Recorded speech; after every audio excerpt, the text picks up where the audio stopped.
Good morning, good morning, good morning, everybody. Welcome to the Elite Real Estate Podcast on another fantastic Friday morning here. And so whether you listen to us now or listen to us later, it's a big thing. So we're live on KGCI Radio, YouTube, Facebook, Instagram, all the places you can find the podcast. And if you're listening to us later, you found us on Apple or Spotify, Stitcher, wherever you can find podcasts. So I appreciate you joining us again. Another week in the books and another special guest coming up for us here soon. So again, guys, live on all the spots we can find us and go from there. So as I'm bringing up some other things here, very excited to have this special guest on with us today, and I'm going to let him introduce himself here in a second. But we met at an event a little while back that was this very special event to both of us and to a lot of men in general. But it was a men's health and mental wellness seminar, and we had a great discussion there and hit it off. And so I was happy to get him on. So without further ado, I'm going to bring on Mr. Lindsberg Pettway Jr. How are you, my friend? Good morning. I'm doing great. How you doing, Jimmy? I am good, man. I am good. I'm super excited to get you on here this morning. And as I'm bringing some other things on here, right? Okay. I want you to talk to me about Lindsberg, man. Where I know you're a car guy, right? But you're a sales guy, but you're a health and wellness guy, and I'm super excited to get to know you better. But explain yourself, like how did you get started? Where'd you come from, and go from there? Sure. So I am really originally from Detroit, Michigan, born and raised on the east side of Detroit, 7 Mile and DeQuinder area. Had the opportunity to grow up in Detroit in the 80s with a name like Lindsberg. So you understand that was that was a little challenging. So you were a tough kid. Yeah, they made me tough. Unfortunately, my father died when I was 2. So my mom didn't want to battle with the streets of Detroit, so she put me in Christian schools, Lutheran schools, and then eventually I went to Bishop Gallagher High School. And then I went on to Alabama State University, and I thought I was going to become an educator and be a superintendent or athletic director of a school district. And life changed all of a sudden in 2017, 15, 17 area. So that's when my life switched from the track that I thought I was going to automotive sales now. But athlete, played football in high school and college. I'm married, been married for 23 years, have 3 sons, 20, 18, and 14. So we got a lot of different age demographics and challenges and girls and cars and all type of stuff going All type of stuff going on. Yeah, man. on. It's an incredible story, man. And again, it's like it's humbling because if for those that don't know Detroit, right? Like I grew up in Detroit, so Okay. I grew up at 9 in Van Dyke, which is a little bit different Oh than yeah, 7 in yeah. DeQuinder, but not much. Not much. um, but it's a humbling experience, man. And then again, to be able to come back home, then right, Right, right. and come back home, Alabama State. Like my family's all from Alabama originally. We're big Okay. Alabama fans, but Right. to be able to come back home and now work in the city that you grew up in, and give back. I think Mhm. that's one of the biggest things about what any of us can do at this point. Right, right. And the biggest thing is it wasn't my plan. I had planned to originally stay down in Alabama, and then had opportunity to a tryout for the Tampa Bay Buccaneers. And my goal was to go to the NFL, play football for about 10 years, retire, then get married, then say yes to Jesus. I had my own plan, Jimmy, and a lot of people don't know this, but I was in a head-on car collision in 1998, and I had 2 bulging discs in my neck and in my lower back, and they wanted to fuse my neck together. So I had to go through extensive therapy, almost 9 months of therapy. They said I would never play football again, so that's what ended my professional opportunities.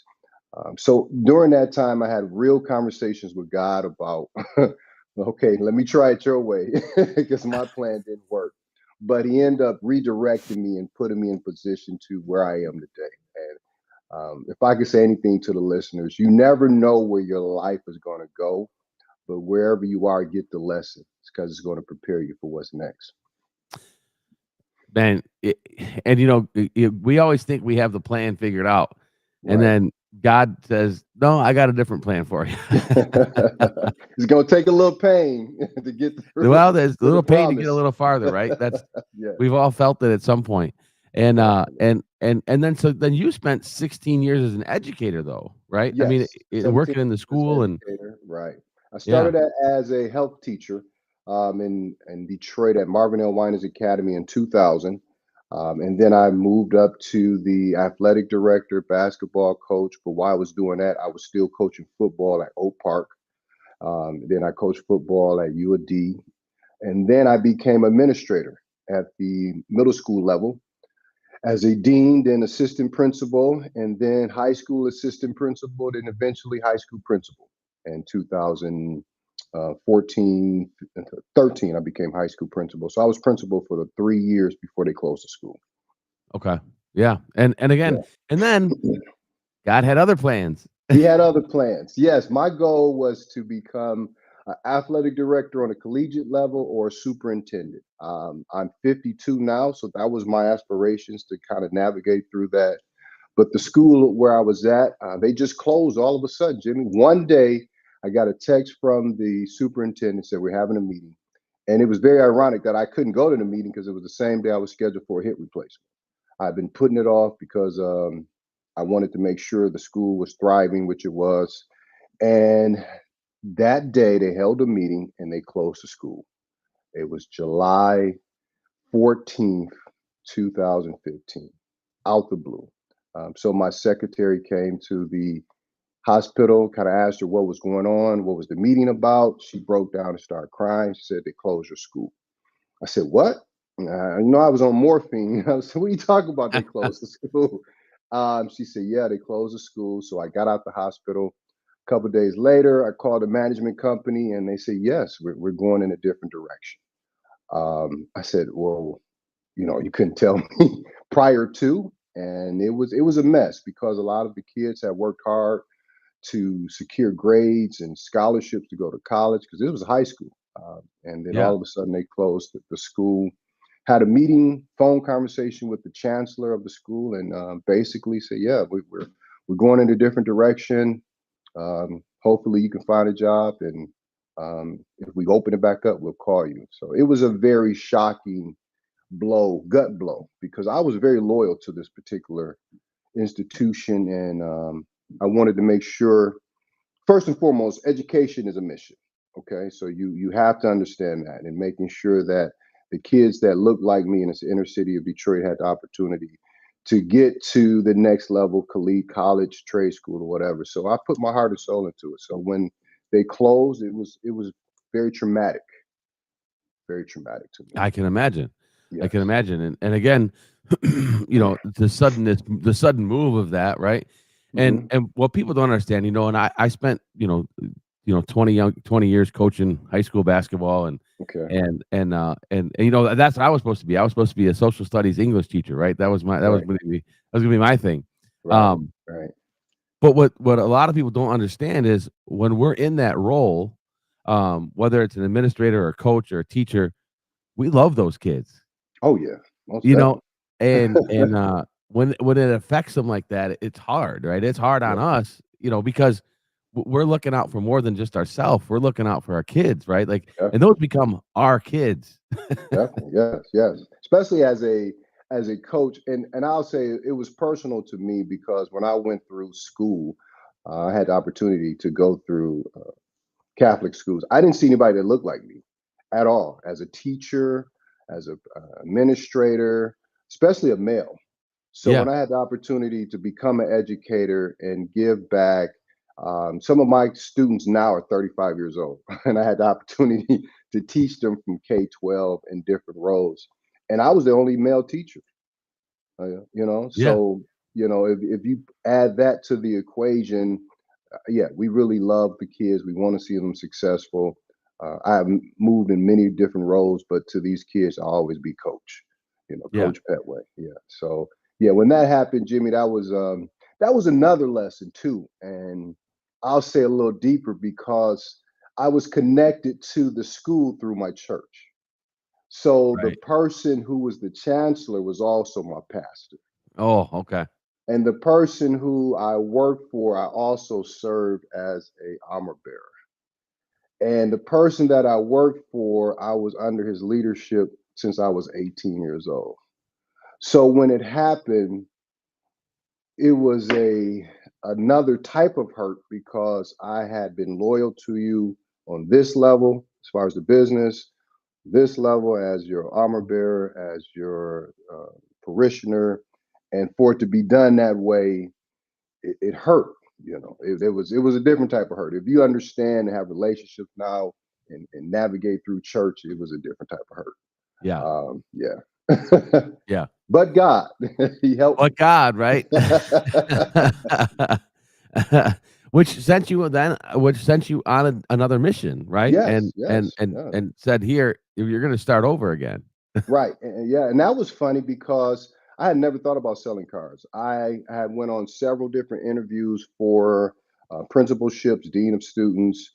Nothing popped off. So a young lady who was a first year teacher when I was a middle school principal became principal, and she said, "I heard what happened. I got a job for you. It's not a principal job. It's a dean of students, but it pays well." So I was at the point I needed something. And two, Jimmy, I was going to job interviews on a cane, talk about I want to be your principal, and they looking at me like, huh? And I Right. said, just give me a couple weeks, I'll be off the injured reserve. So she gave me opportunity. It was a different environment. It was at the time Detroit had created this another district called the EAA, where they took the bottom 5% of schools, and so I was the dean of students in one of those schools, and it was just a different environment. The average sixth grader was 16. Was a lot of fights. Kids were fighting on the bus. I was really questioning why God put me there, but in that scenario, I always tell this story. I met a young man, Michael Smith. Michael Smith, I got in trouble on the bus, and his grandmother brought him to me, and she said he just needs somebody to look up to. I said, well, I got three sons. I don't mind, kind of spilling into his life what I can, and maybe he can come home with me sometime. She's okay, great. And that Friday, he came to my office like my grandmother said I can come home. I was like, well, I wasn't prepared, but he came home with me, and from that perspective, he came home almost every weekend, and he blended in with my children. And I just think my mission there was to be a part of his life and mentor him. And like I said, wherever you are, you get the lesson. Being at that school was a great opportunity. However, I was breaking up a fight. Kid took a swing at me, jumped off the way, tore my meniscus. So I had to have surgery a year later on my knee right after having a hip replacement. So I sat down with that particular principal and told her what happened. And she said, okay, that's great. But unfortunately, I can't bring you back next year because of budget cuts. I'm like, what do you mean budget cuts? This is a Title One school. The whole school is Title One. I'm a principal, former principal. I understand that. Right. But it was some other things there. She later, apologized to me because she felt that my presence was taken away from her leadership. Just me being who I am. Never tried to steal her position. I was just walking in my purpose. So she let me go. So Jimmy, I began to be a personal trainer again. So I'm personal training, trying to pick up all these different things. And I was on welfare. I was on a bridge card. It was tight. I was questioning God. I was praying, and I was personal training this one guy. He said, "Man, you ever thought about selling cars?" I said, "No, I never thought about selling cars." He said, "My nephew just became general sales manager at Feldman Chevrolet of Livonia. You should go over there. I think you'll do well." So I went home. I said, "Sell cars." I said, "I need to do something. I'm on my last bridge card load. Wife is holding it down, but it's very, very tight." So I prayed about it, interviewed, interviewed with everybody there. They said, "We think you do well. We think you do well." And the next day I started, which was March 1st, 2017. And in that first month, I sold 16 cars. And then after that, it was 20 cars a month. Not by selling anything, but by creating a relationship with the person across from me, listening to them, understanding their needs, and putting myself in the position if I was sitting there, how I would want to be treated. Of course, it was rough, and I have redefined that now. 8 years later, I could do it in my sleep, but then it was a little rough. But just using the same skills that I learned from teaching kids to talking to the board, talking to other principals or other parents. So it was those skills I learned in education was able to be transferred to sales. Yeah. And I think that's a really interesting transition too, because I find that, I've had other, and again, whether it's sales is sales, it doesn't really matter what you're selling, right? But one of the things you brought up, and I think it's the most interesting piece, is like building that relationship, because, Yes. it's like being a real estate agent. People are going to look for a house, so we got to figure out what kind of house they're looking for, what do they need, what are their wants. Same thing with a car. I need a Right. car, right? Do I need it just to get me from to A to B and I'm good? Or do I want it like leather seats and heated, Right. what Right. do I want? And it's like trying to figure out what they want. And you bring that piece up. And I think that's one of the most important things that the listeners can hear is, how do I create that relationship? Right. And I think you nailed it. Was just I just listened to what they were asking for. You listen to what they're asking for. It's not about color. It's not about the other features. It might be about safety. It was just an accident. This is my son's first car. I need something for him that's not too big. This is my third car. I want to treat myself. My family is growing. So whatever the need is, you try to find that need and supply it for them. Yeah. And like actively listening to what they what they want. Right. That's the most important thing. I think that, and then treating them and understanding that their time is valuable, that their money is valuable. And I always tell them that the beginning of our relationship is when we meet, but it doesn't end there. I have customers that call me, they get a flat tire, the car is stolen, they need to schedule their oil change. I have a concierge service where I pick the vehicle up for service, drop a vehicle off to them, all these things just to go above and beyond and create that book of business where if you're in a conversation, Jimmy, and somebody says, man, I'm been looking for such and such. Oh, call my guy. Who? Lindsberg. Oh, yeah, that's my guy. Oh, yeah, Lindsberg. And then I wanted to create the other piece where my name is out there on social media and in the automotive world. And that's why I created the social media brand to add validity to what my customers can say. Yeah, and again, that's we're gonna dive into that too, because I want to hear more. Like because you've developed, and now you've developed you put yourself back into a coaching role. Right, right, right. So this was very unique. When I first started, I told my manager I'm a little too old to be a lot lizard. I can't be around here chasing cars. So I want to capitalize on everyone who knows me, which was 16 years of teaching. Kids grown, they're driving, their parents are driving. I'm in the community of different churches. So I started doing a lot of different sponsorships, but in every day I used to post a picture of my socks and my tie. That's why I wore shirt and tie. And I would say it's a great day to get into a new car. Come see me, Lindsberg, for your for real deal. What's a for real deal? That's putting you in the car you desire at a payment you're comfortable with. So it got to the point where people would I just want to see what type of socks you got on. I just want to see what you got on. But it was creating a buzz. And then that led to every time I sold a car, I would take a picture of the person, write a caption, make it an event. So that kind of grew my own social media organically. And then it was time to call in an expert. And I found Miss Toria Davis, who's great. And she created a strategic plan to become an automotive consultant to the world Yeah, and just teaching people how to buy cars. Because what I found, a lot of people, when they sit in front of me, they don't want to be there. They want to get in and they get out, but they don't have the knowledge per se to know what they're talking about. They just know somebody told me, but they said this, they said that. So I always try to educate people, especially if they have low credit scores. Show them their credit report, let them know how they got here, what they can do if they want to get out. And I don't want to put you in a vehicle where it's going to keep you held down. So let's make the best decision on the right vehicle that you can make the payments, build your credit, and get you in and out. So I changed that, and then it became a little comical. It became educational, and now you got over 100,000 followers, and I'm a social media influencer now. It's funny how we can do that at 52 now, right? Right, right.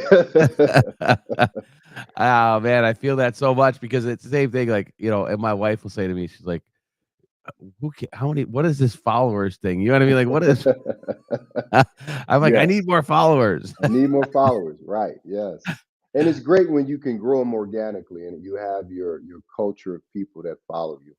So, yeah, yeah. But I'm working on something else. I haven't told too many people, but I'm working on a automotive sales mentoring program where I can, take people through a 6 week program, and they become certified, kind of follow what I did, how I did it, and understand that it's not transactional; it's relationship. Yeah. Mhm. Yeah, and that's big, and because the sales again, there's this always this negative connotation around being Oh, a yes, salesman, especially right? car salesman. You Car well, slimy. and then agents. I think real estate agents fall even underneath the car salesman. But we're in that same realm, and it's like, "Oh, just sell me the car," It's like, but Right, right. but how do I take care of that client, right? How do I take care of Mhm. that consumer at a high level? And that's one thing you figured out was like, Yeah. if I take care of people at a high level, they're going to come back to me. Yes, yes. Jimmy, I sold 20 cars last month, and only one was from a lead. The rest of them were repeats and referrals. And that's the goal. I mean, it takes a little while to build that type of book of business, but Sure. that's what you want. And 20 is a good number. I would love to do 30, 40. But when you have people calling you, I got your number from such and such. You sold my mom a car, or Jimmy told me to give you a call. Maybe you can help me out. And I sold 20, but I had almost 30 opportunities. Sometimes, credit's not there, or I don't have the car they want, or it just doesn't work out. But I thank God for each and every opportunity that comes my way. Yeah. Yeah, and say something I'm interested there too because again, salespeople we always tend to focus on like the negative, and you Mhm. said you had 30 opportunities but sold 20 cars, Right, right? But that missing out on 10 is not a negative. It just is what it is. right. My It's goal is part of yeah, it. my goal is 20 a month, right? But I need 30 opportunities to sell 20. Right, right. Exactly. Yeah, Yeah. and I think that's one thing that salespeople miss on a lot too is like how many. I always coach agents on how many no's does it take to get to a yes, Right. Hmm. right? How many people are going to tell me no before if it's 8, 9, 10, whatever? I know the next one is going to be a yes, right? I'm going to get a Right. yes out of there somewhere, and I think that's the thing. And for you, and as when you first started, you said your first month you did 16, Right. and then every month after you just started 20, but what did that feel like that first month doing 16? And what were the other salespeople thinking?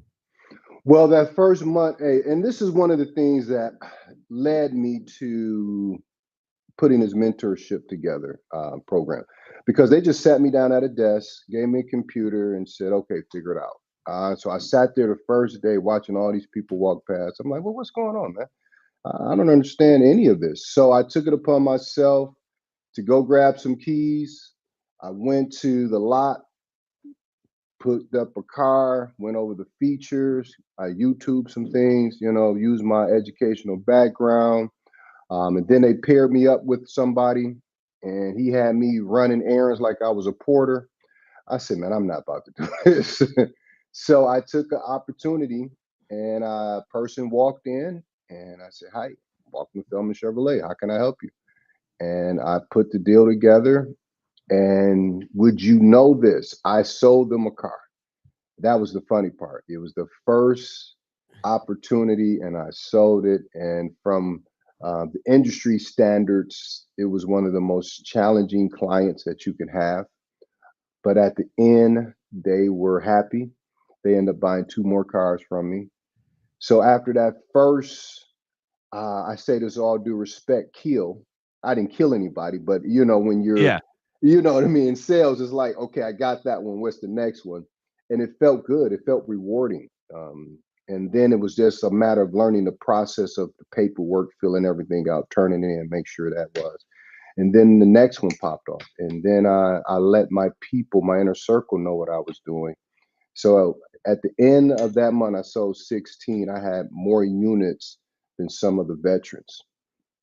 So I think that's when I separated myself, not intentionally, but directly based upon, oh, this guy's different. And in sales, especially on the sales floor, it's a pool of sharks. It's a pool of snakes, and it could be rough sometimes. But yeah, that first month was very rewarding, and Yeah. then with that momentum came the months after. Yeah. It sounds eerily similar to real estate, Lindsberg. It's Mhm. you know, you Yeah. we get a license, you go to a broker, they sit you Mhm. on the phone, they tell you to, call people. It's kinda like Right, right. we gotta fend for You ourselves fend a for little bit. yourselves, right, right. Yeah. But if you do and this was challenging for me because I'm coming from education. So before school starts back, excuse me, we're in school like 2 weeks. We're doing professional developments, we're doing onboarding, we're doing all these things, and then throughout the year we have professional developments. So it's a matter of continuing to develop professionally. So when you sat me down there and didn't give me anything and expect for me to be successful, I'm like, what's up with this industry? Right. Yeah, and it still happens today. I'm a team lead now. At one point, I had a team of nine. It's down to seven, but I had a new team member come home about 3 weeks ago. No, about 3 months ago. I'm sorry, and he was kind of green to the car industry in our world. He had sold cars before, but I gave him a layout. I gave him expectations. I would listen to how he handled his customers. When that customer left, I would coach him up. Next time, try this. Then he became coachable to the point where he's showing me his phone.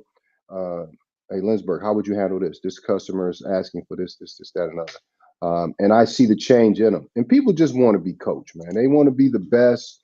And if you ever played any type of sport in your life, you understand the value of it. I know some managers in the industry that never play sports, and it's my way, my way, my way. Well, if I got 17 different superstars on the floor and I got three average players, I can't hold with three superstars and 17 average players. I can't handle everybody the same because what's going to motivate Jimmy might not motivate Pittsburgh. Right. What's going to push Derek might not be necessary for Jimmy. So, how do I get everyone to buy into the goal, which is to move units, but to get them to do the most they can? So, I think that's one of the challenges as a manager or a leader of people as well. Yeah. So true, man. And again, like one of the things you touched on too, and I want to go back to that is like you have to be coachable. You got to be You coached. know, Yes.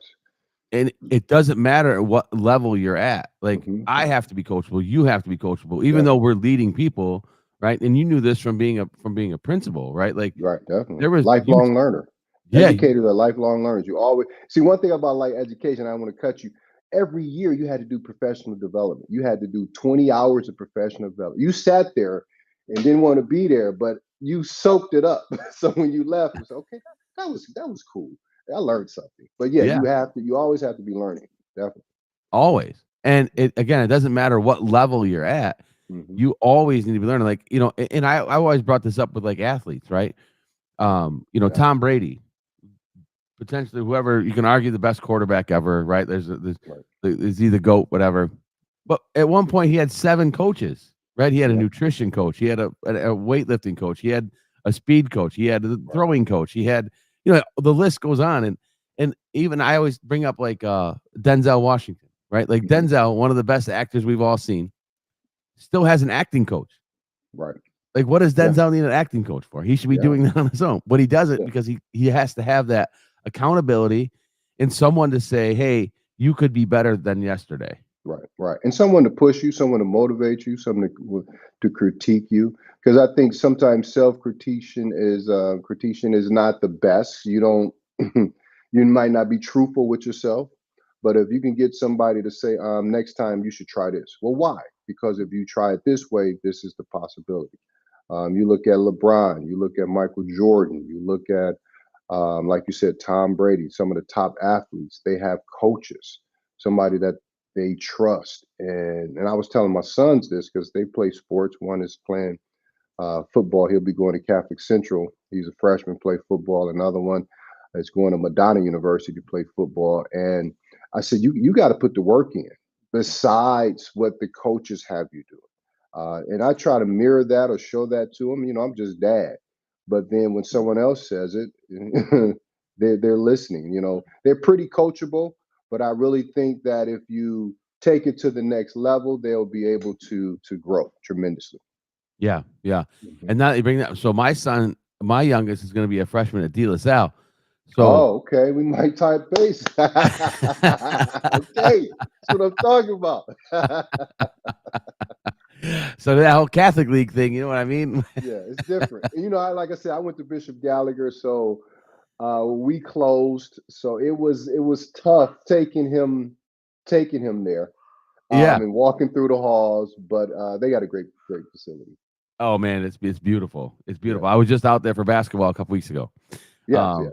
yeah, and but yeah, it's again, it's being coachable, and again, it's that accountability piece that we miss so much as salespeople because, like you said, when you first went in, they just set you at a desk and said, here's what to do, and you being Lindsberg, right? You Right. just started talking to people, right, and Right. just Right. made conversation and started to figure some things out. Figure And some I think things out. that's Yeah. one of the biggest things that we needed in any sales industry is honestly like people like us that will help now, right? We Yes. figured Yes. some things out. Definitely. We knocked our head against the wall a bunch of times. Let's help you not knock your head against the wall. Let's get you straightened out, Right. right? And you don't have to gatekeep the information. It's a matter of giving back. And I think that comes with growth and understanding who you are as a person. I'll get deeper, with our relationship with God. We're kind of required to give back.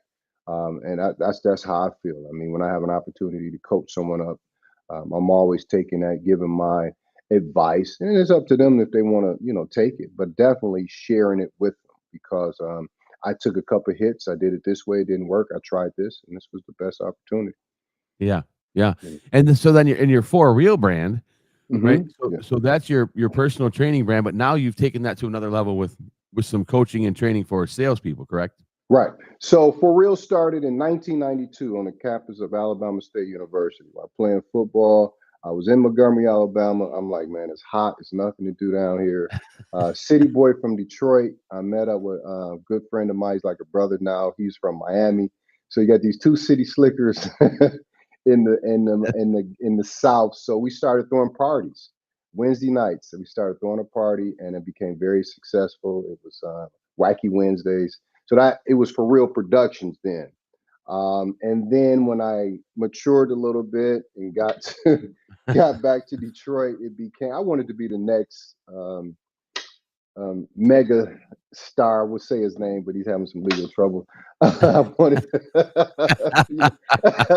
I wanted to be a record company and all of that, but that wasn't God's plan. So when I got back to Detroit, I kind of put For Real on the shelf, and my entrepreneurial spirit just kind of fizzled out because I was working, training the children for the future.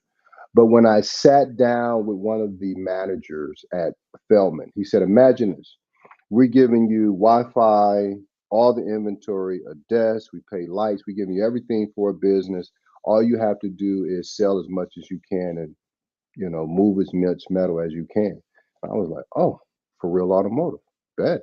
So I created For Real Automotive within Feldman Chevrolet, doing all my own marketing. I had television commercials, radio commercials, gas giveaways. I have my own website. So it's I don't think I've seen anybody else do it like this, but I like For Real Automotive is like I mean all the cars I sell are from Feldman, but I'm For Real. So I always promote Feldman and For Real. And then that kind of transitioned to my sons with their training. So it's the For Real athlete.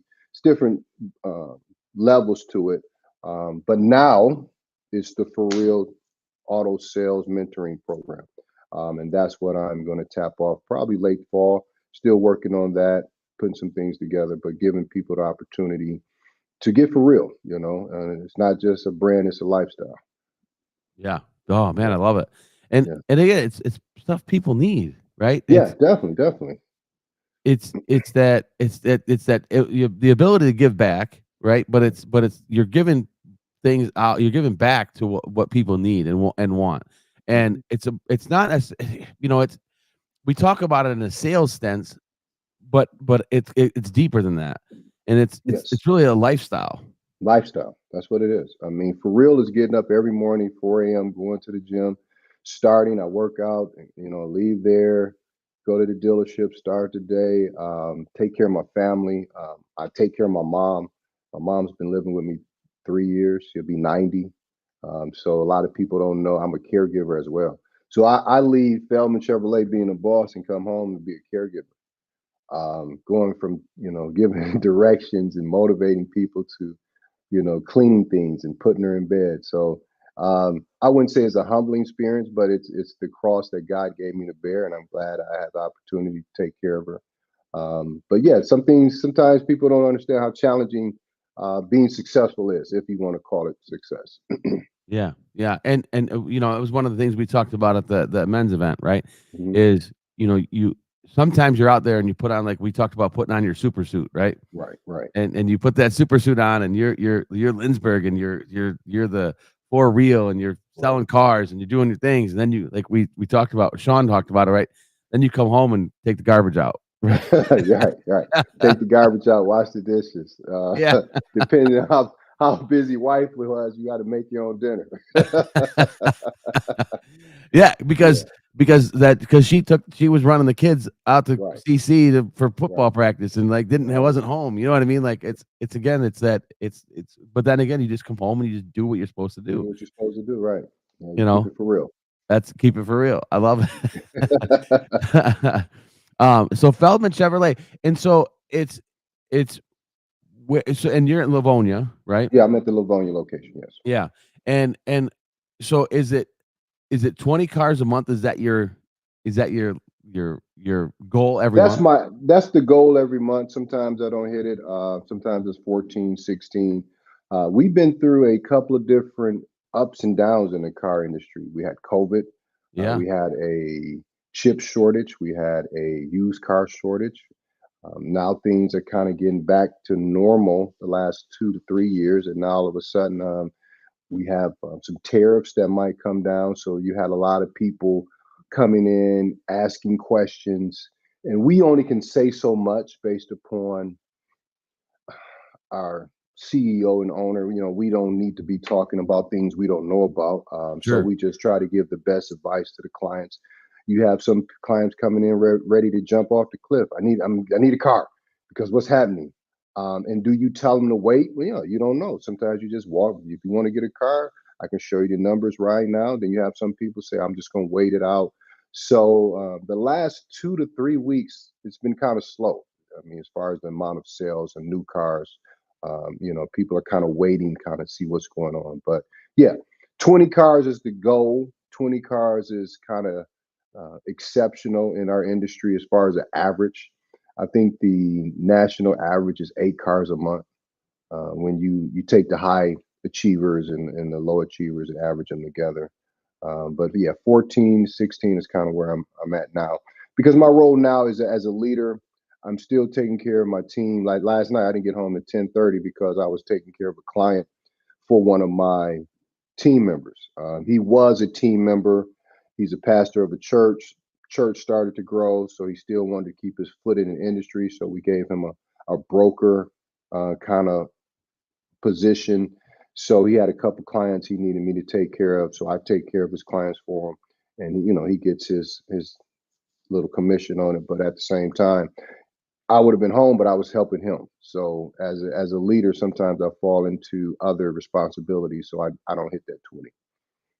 Yeah, yeah, no, definitely, and Yeah. that's a yeah, again, it's as you're growing and developing into this industry, Mhm. of sales, and whether that's cars or real estate, it's this a lot of the hurdles are the same, right? And then as you Right. grow and develop, it's what how can I expand? How can I help other people? And one of the things that I found, and I'm guessing you have too, but I'm gonna let you talk about it. But is do you find that it's the more you give, right? The more knowledge I give out, the more I receive. Oh yes, most definitely. The more I give uh, from other people or opportunities. Me setting up that platform on Instagram and TikTok, just giving knowledge, how to navigate. I wrote the book, the For Real Playbook for all auto buyers. So if you buy that book, you will be able to buy a car, negotiate, speak the lingo. But because of that, I had the opportunity to speak at the National Automotive Dealers Association. They gave me opportunity to create a workshop on customer buying improvement. So I gave, and then I got that opportunity to be on a national platform. So definitely, it's you reap what you sow. Yeah. Yeah. Yeah. And again, it's but God, right? It's what Right. All God. Yeah. Right. um but it, but again, it's that you know, it comes back to your personality too, and I think Mhm. that you know, again, we talk about raising boys and raising kids Yeah. and again, then we but having the ability to, like you said, you were an educator for those years, and now your students are 35, right? Right. And I understand that part because I've got same thing. I've got basketball kids that are now coaching. Actually, one is coaching at De La Salle that I coached in high school. So, Wow. um, you That's know, great. and so he potentially would be coaching my son. So Wow. That's it's kind of a full full circle. circle moment, right? Right. You know, and but again, it goes back to if you're just doing the right thing, right? Mhm. If you just do the right things will start happening to you. Yeah. Right is always right. Yeah. And Now, sometimes people think it's challenging, but it's always right. it's always right. It's Yeah. always right. Now, in your world, what are some you were talking about negotiations Mhm. in your world in the auto world, what are some of the biggest hurdles you have with clients as far as like them you know saying no or them wanting this or wanting that? What are some of the biggest like objections you're getting in I that world? think the biggest thing, Jimmy, everyone comes in, I want to pay $300 a month.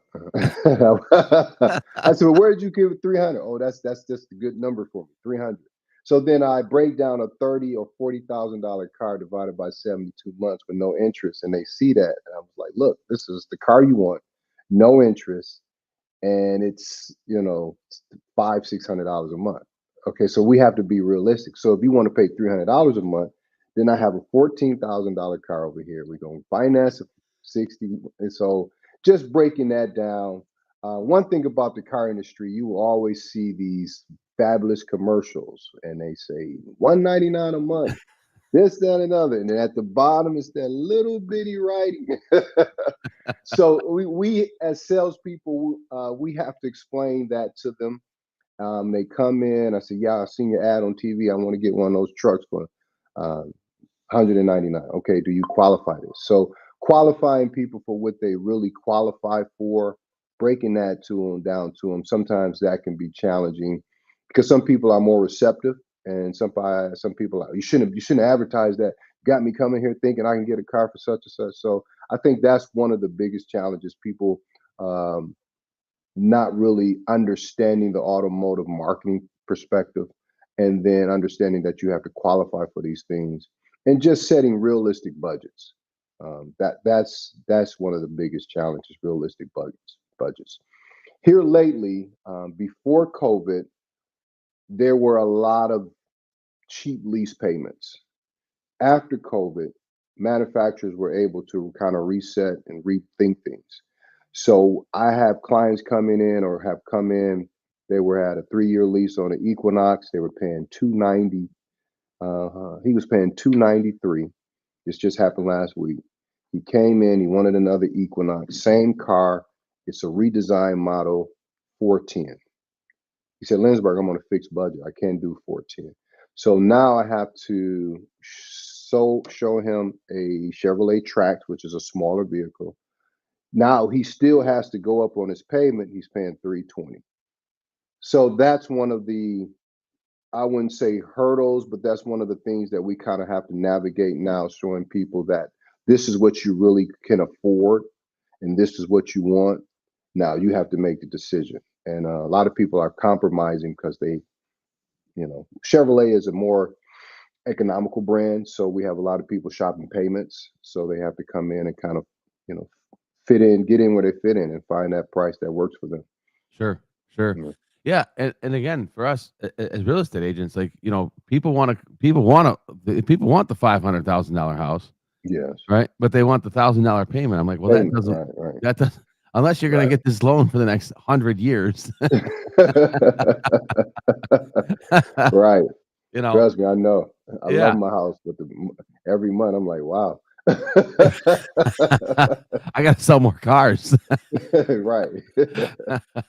Yeah, Yeah. again, it's true. It's again, it's overcoming that. But one of the things, and I really want you appreciate about you is one of the things that you always go back to is the relationship that you built, and this is what I want people to hear, right? Mhm. The relationship you've built, and explaining to people very clearly the honest truth, Right. right? Yeah, I know you want the Equinox, but here's the tracks because you can't afford the Equinox, right? Like, and Right. but it's a for a real conversation, Right. Right. and but you have to be able to have those conversations, like having the honest, true conversation with people is so important in our Yes. industries, right? It doesn't, and Yeah. sales in general, and General. Yeah. that's where we get the bad news. That's where we get this bad connotation of being salespeople, is the people that are out there that aren't doing it right. Right. Right. And you're trying to fit their needs into their wants, and you can't. You got it. This is what you need. This is what you can afford. This is your want. It's two different things. And just being transparent. One of the things I found over the last 8 years is, if you're transparent with a person, um, even if you make a mistake, if something's too much, if something's wrong with the car, whatever it is, I sell pre-owned vehicles. Also, sometimes they find things after they leave, you know, still having them come back, take care of it. I just sold two cars to a bank president, and he didn't know that one of the windshields had a chip in it. So I called him. I said, I need your vehicle because there was a chip in the Cadillac. We're going to take care of that for you. He said, oh, Lindsberg, I didn't even know. I said, yeah, I saw it when we were taking delivery, but I wanted to make sure I can get it taken care of for you so you don't even have to worry about it. We're going to come to your wife's job, fix it there. And he appreciated that. And I didn't just do that because he's the president of a bank. I did that because he came and brought a car for me.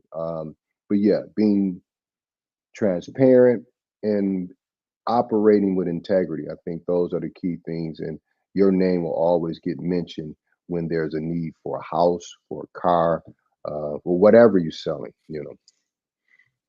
Yeah, and again, that is super important, is what you said, right?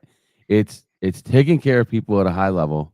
It doesn't matter if what they bought, they bought it from you. They So brought it from you me. are going to take care of that at a high level. Yes, And yeah, and that is going to that then that's what people have to understand. That's what's going to get you 3 more sales next month, yeah, right? definitely. Because he's going to send somebody to you. Yeah. And let me ask you this question, because you get so much repeat business. Are you staying in front of your clients then too? Like, you target them, your repeat clients? You talk to them and say, hey, refer me, or well, or do you ask for referrals? 'Cause Yes, that was I one of asked the for. biggest things. Well, I when I first started, I felt that I was intruding to ask for referrals. But the league, I mean, not the league, the industry kind of demands, and that's one of the requirements, to ask for referrals. So I do birthdays, I do thank yous. I send out a thank you card, personalized thank you card, with a $100 referral card in there with them. I send Christmas cards every year, so they see my family. We take a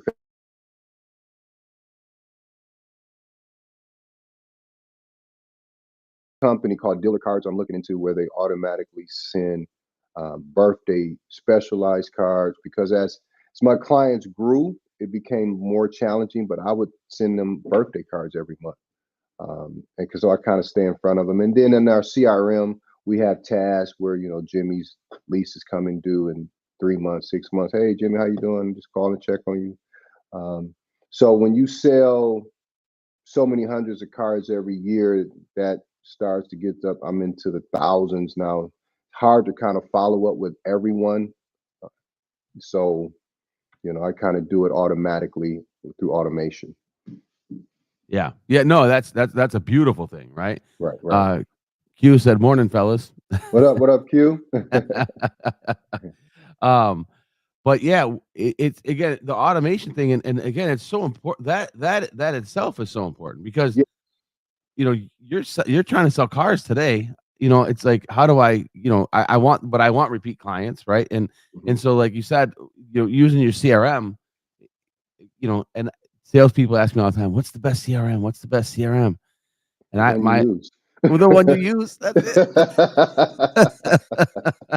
The one that you use every day, man. And a lot of, some people think those tasks are mundane, and it can be, birthdays, but it's necessary, And like you said, some people find that investing in themselves is hard, but if you want to grow, you have to find the necessary people or things that can help you become better. Like I said, I was doing social media.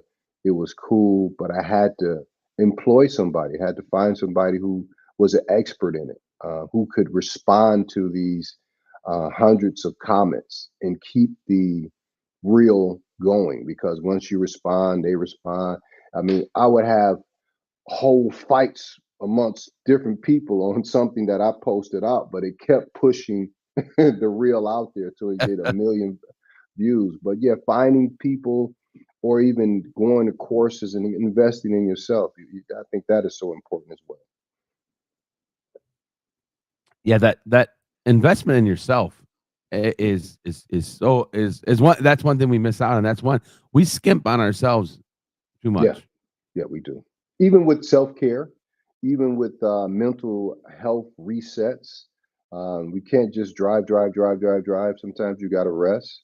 It has to be I don't think you ever find a balance, but there has to be a rhythm where Mhm. you up, and then when you down, you can relax because you got to go back up. I know.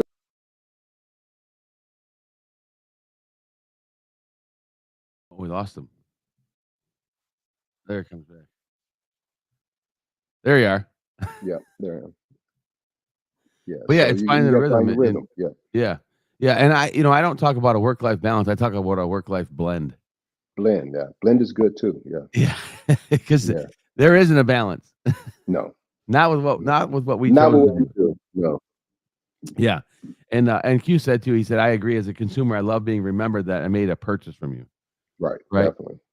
And again, when we can remember that is gold for Hmm. salespeople. And that's Yes. another great message from you this morning is like staying remembered, right? Being coachable, Hmm. doing all the right things, and again, finding out, creating that relationship, and finding out the what people need and what they want, Yeah. What they need and and what they want. and being able to explain the difference because there is a Yeah. difference. There's a difference. I want that ZR1, but I got kids. You you got know, kids and they're going to CC, doing so right. Exactly. my oldest son asked me one time. He said, "Dad, we should get a place up north." And I said, "We do have one. It's a common road in Warren. Warren. That's That's where it where it is. is."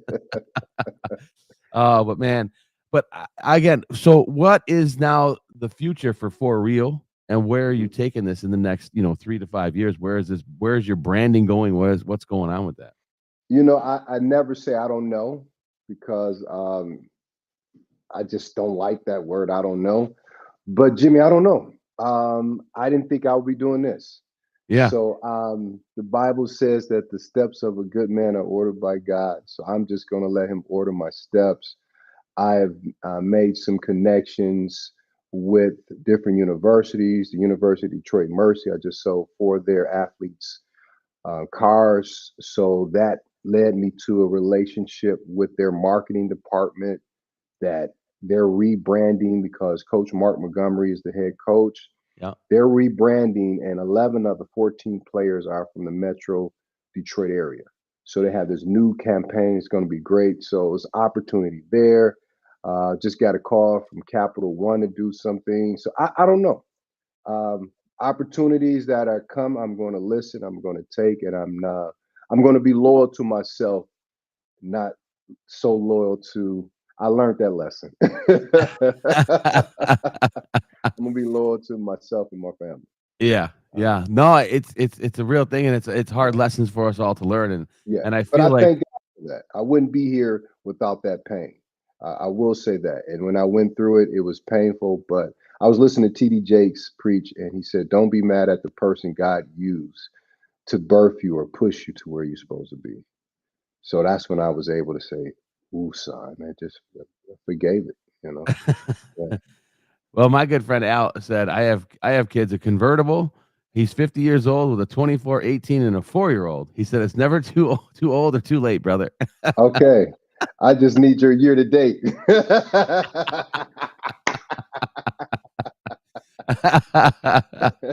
Dang, 24 and a 4. He started over. Yeah, yeah, yeah. He did. I've known Al for a long time, and Wow. yeah, that the 4-year-old was like a hello. Hello. It still works. Oh man, so good. I appreciate you coming on. We got a couple minutes left, so where can everybody find you now? And I know we can find you at Yes. Feldman in Livonia. But you can check me out on all social media platforms, Instagram and TikTok, Lindsberg for real. Facebook is Lindsberg Pettway. LinkedIn is Lindsberg Pettway. Twitter, X, I'm on there as well. All of my social media accounts have access to my pin site, my Skylink, my book, everything. So, yeah, social media is where you can find me. Love it. His name is Al said Oops. his youngest name is Oops. Nice.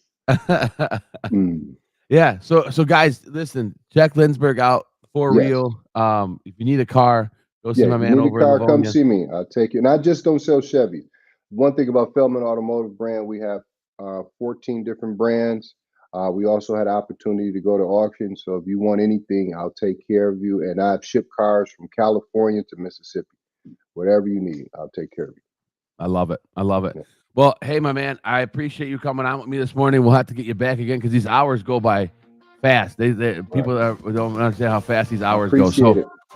I appreciate you. Guys, thanks again for joining me on the Elite Real Estate Podcast. Find us wherever you find podcasts, and we're live every Friday morning again on KGCI Radio, YouTube, Facebook, all the places you can find us. And then find us later on. Like and subscribe to the YouTube channel, the Elite Network, and find us on wherever you find podcasts. We'll talk to you guys next week.